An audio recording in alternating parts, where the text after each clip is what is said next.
Welcome back to Romance in the Wild. It's your girl, Charley. Today we're going to do Not Their Toy by AJ Merlin. This is a reverse harem Omegaverse romance.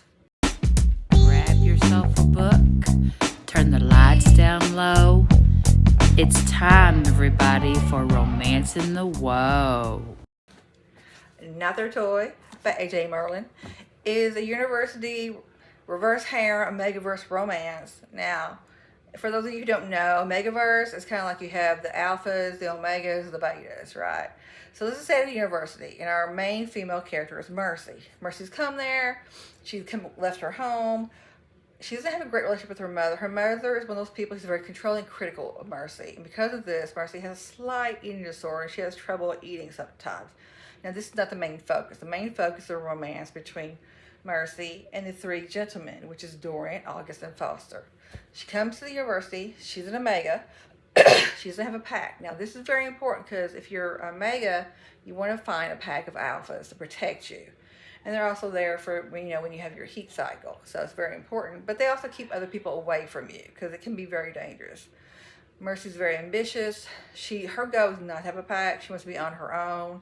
Now, Mercy's funny at times. She's very strong. She kind of is. She most people who talks for her before she thinks. So because of this, she's gotten herself in trouble. Because when she's approached by an alpha at the university, and this alpha keeps pushing her to join their pack, she's like, no, I've already got a pack. I'm in Dorian Wakefield's pack.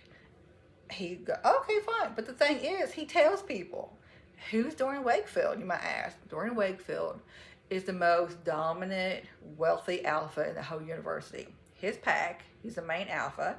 There's a second alpha, which is August.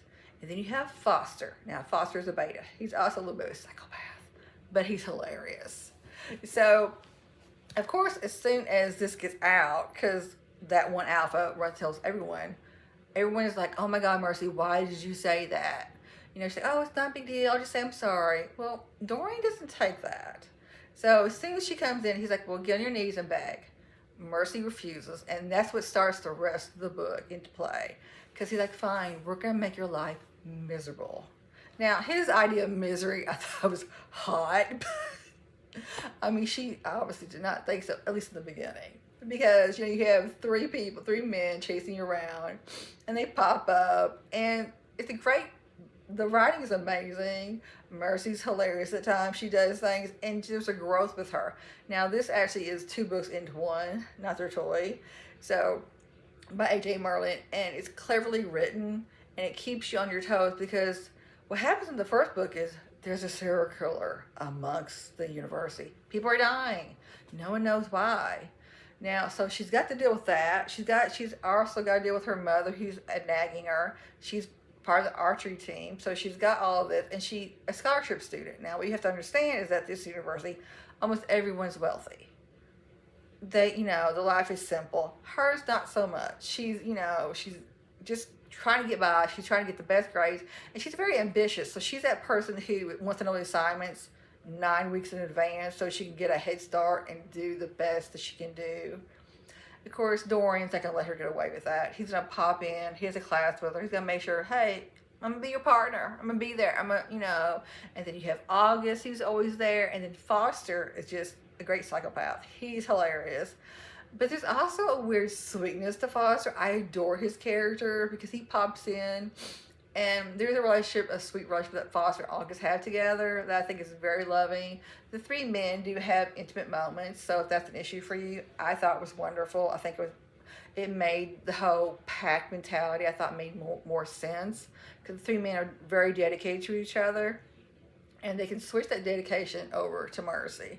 Now, again, at one point, Mercy has to kind of prove herself to the pack, and the way the first part of the book ends is great because you can see where it flows into the second book. Now, the great writing ability of AJ Merlin is you can see the flow of it, of how the relationship goes. A lot of times in books, it's like you wonder, how do they even get to that part? How do they go from that to that? And the way AJ Merlin writes, you get how the book goes from one book to book 2. Again, Not Their Toy is in one whole book. So it's cleverly written. There's a lot of dynamics. Book 2, there's even more danger because someone is coming for the pack now, especially for Foster. And at this point, Mercy's whole mentality has changed, and she's become this stronger person because of the pack. It's not that she expects them to take over, because she doesn't. She's very strong. She can protect herself, and she fights for the pack. Now, this is someone who has gone from being totally alone, barely making it, to someone who's like, I'm standing up, I'm going to fight. And she does. Now, there's romance in this book. There's some very sweet, loving moments between all of them. I love the chemistry between each of the relationships she has, from Dorian to August, the father, is beautiful. And of course, there's some mingling because it is a reverse harem. Very well written. Love AJ Merlin. She does dark romances very well. This is kind of one of the softer ones of her romances, because there's dark and there's dark. This is kind of like the dark one, but with softness thrown in there too. So if that sounds like something you're interested in, then I highly recommend Not Their Toy by AJ Merlin. It's already available. It's been out there for a while now, people. So until next time, stay safe and stay positive.